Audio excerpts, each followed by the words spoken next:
বগুড়ায় ক্লিনিক থেকে বাড়ি ফেরার পথে সড়ক দুর্ঘটনায় মাকে হারালো 4 দিন বয়সী নবজাতক। সিএনজি চালিত অটোরিকশা ও ব্যাটারি চালিত অটোরিকশার সংঘর্ষে এই মর্মান্তিক দুর্ঘটনা ঘটে। গুরুতর আহত হয়েছেন নবজাতকের নানি ও মামা। 4 দিন আগে জন্ম নেয়া সন্তানকে নিয়ে বাড়ি ফেরা হলো না মাজুথি আক্তারের।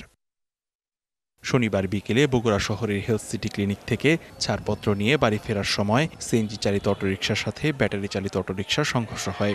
এতে মায়ের কোলে থাকা শিশুটি অক্ষত থাকলেও মারাত্মকভাবে আহত হন জুথি। হাসপাতালে নেয়ার পর চিকিৎসক তাকে মৃত ঘোষণা করেন। দলগতার সীমানা পার হচ্ছে, পারা ওরই মাঝামাঝি মনে করেন যে হলো এই ইজি বাইক জায়গায় মারে দিচ্ছে একবারে। নবজাতকের মা ছাড়াও গুরুতর আহত হয়েছেন নানি। আশঙ্কাজনক অবস্থায় আইসিইউতে মামা। বাচ্চাটা ভালো আছে, এখন অক্ষত আছে। যে মেয়েটা মারা গেল জুথি, ওর নাম, ওর ভাই যেটা, সেটার অবস্থা খুব খারাপ। আইসিইউতে আছে, ব্লিডিং হচ্ছে, মাথায় লাগিছে। নগদের কাছে সব গ্রাহকই প্রিয়, তাই তো সারা দেশে ক্যাশ আউট চার্জ সবচেয়ে কম। জুথির যে ভাই জাহিদ, সে বর্তমানে আইসিইউতে আছেন চিকিৎসাধীন অবস্থায়।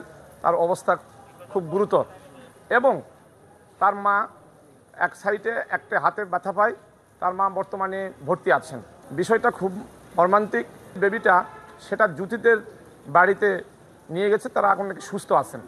স্বজনদের আহাজারিতে ভারী হয়ে উঠেছে হাসপাতালের পরিবেশ। শোকাহত গ্রামবাসীও।